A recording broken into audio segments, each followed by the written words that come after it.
নিচে আছে যে চিচিঙ্গে, দেখতেই পাচ্ছ যে কাটলাম চিচিঙ্গে। আর এদিকে রয়েছে এই যে কলমি শাক, দু আটি কেটে রাখছি, ভালো করে বেছে নিচ্ছি কারণ কালকে দুপুরে করব, রাতে তো শাক খাই না, রাতে কেটে বেছে রাখছি কালকে দুপুরের জন্য।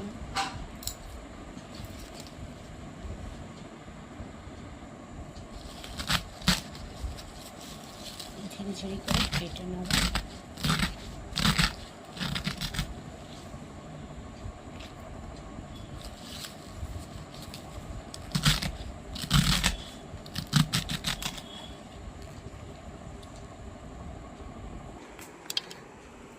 কেটে নিলাম।